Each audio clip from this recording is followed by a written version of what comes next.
conversar com os filhos, porque algumas não podem confiar no próprio pai das crianças. Olha que absurdo.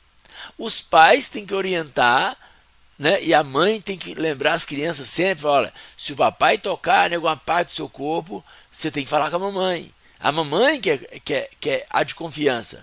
E mesmo assim, há muitos casos de abuso sexual das crianças dentro de casa, as mães sabiam. Gente, que coisa horrorosa, é uma coisa assim, difícil de abordar, é uma coisa difícil de falar.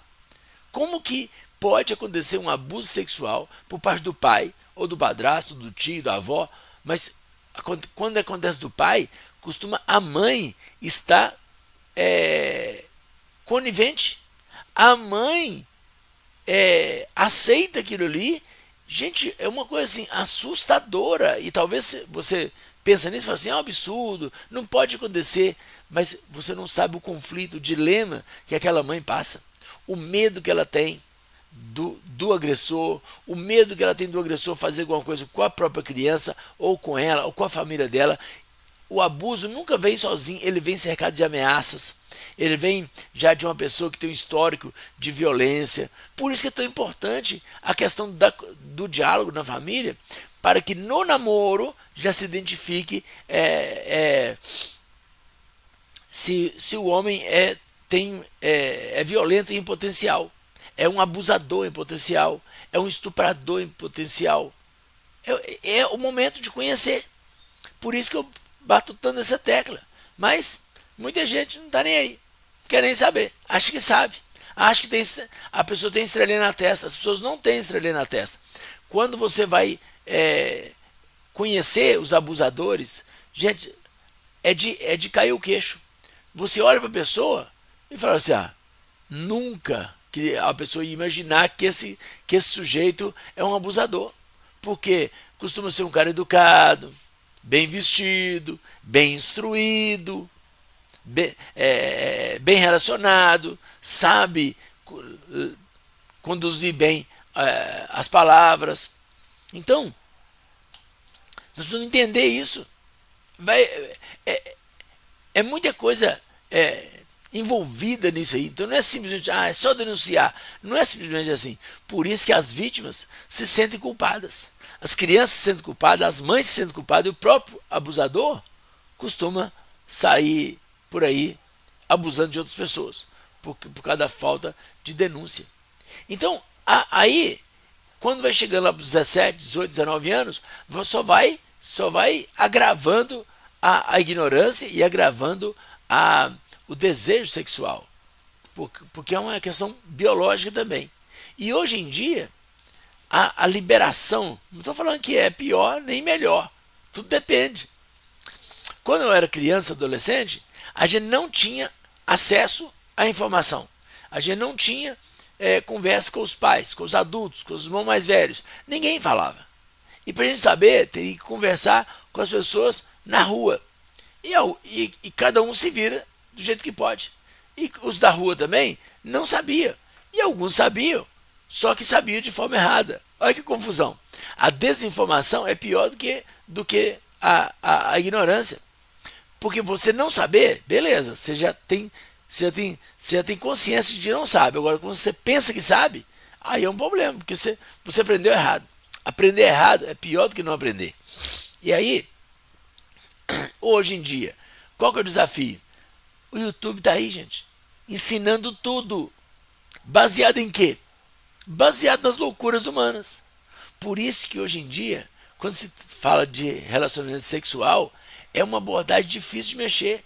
Porque na internet está solto aí assuntos, por exemplo, sexo, relação sexual entre pessoas do mesmo sexo, relação sexual, troca de casais, relação sexual entre um grupo de pessoas, relação sexual com animais. Como que uma criança, um adolescente, um jovem vai discernir essas coisas? Coisas assim assustadoras. Para quem tem acima de 40, 50 anos, é coisa assim impensáveis, inadmissíveis. Mas infelizmente isso sempre aconteceu, só que ficava oculto. E agora com a internet está tudo às claras. E as crianças, os adolescentes, eles têm uma facilidade incrível de pesquisar na internet coisas que os pais não conseguem nem vigiar. Não é porque não querem, é porque realmente não sabem pesquisar, não sabem olhar o que os filhos olharam. O que resta então? Um diálogo aberto, um diálogo franco, uma amizade entre pais e filhos. Aí que entra o tópico anterior, do nosso fundamento anterior, que é a amizade. Quando se fala de casais, a mesma coisa. A amizade dos casais, para que um fale para o outro se aquilo está de acordo, se aquilo está satisfatório, se aquilo não está. Tá vendo, gente? Só para introduzir o assunto, já foi meu tempo todo. Então, é um assunto que vai gastar muitos dias. Pode preparar o ouvido aí, porque se você quiser saber do assunto, né, você vai ter que ter paciência para ouvir muita coisa. Vão ser muitos dias de estudo sobre o assunto, não vai dar para esgotar, mas a princípio, né, nós vamos falar de forma superficial. Depois nós vamos criar alguma situação que a gente possa aprofundar mais, sempre à luz da palavra. Se o Senhor não edificar a casa, em vão trabalhos que edificam. O que a Bíblia fala sobre o sexo? Para quem é indicado a vida sexual? Como que é a prática da vida sexual? A Bíblia responde tudo, mas tem que estudar a Bíblia. Por isso nós temos que falar sobre o assunto. Aqui diz assim, ó, só para a gente começar o estudo, já estou no máximo 10 minutos, eu tenho que encerrar essa live. Olha só, 1 Coríntios capítulo 7, na Bíblia Viva, versículo 1 ao versículo 5. Agora, aquelas perguntas que vocês fizeram na última carta, minha resposta é que se não se casarem, é bom. Geralmente, porém, é melhor ser casado. Todo mundo tem sua própria esposa e cada mulher tem seu próprio marido, porque de outra forma poderiam cair em pecado. Estou falando de pecado sexual, claro. O homem deve dar à sua esposa tudo quanto é de direito dela como mulher casada, e a esposa deve fazer o mesmo com o seu marido, pois uma moça que se casa não tem mais todo o direito sobre o seu próprio corpo, porque o marido tem também seus direitos sobre ele. E do mesmo modo, o marido não tem mais todo o direito sobre o próprio corpo, mas ele pertence também à sua esposa. Portanto, não recusem tais direitos um ao outro. A única exceção a essa regra seria o acordo entre marido e mulher para se absterem dos direitos de casamento por tempo limitado, a fim de que possam dedicar-se mais completamente à oração. Depois disso, eles devem unir-se novamente para que Satanás não possa tentá-los por causa da sua falta de autocontrole.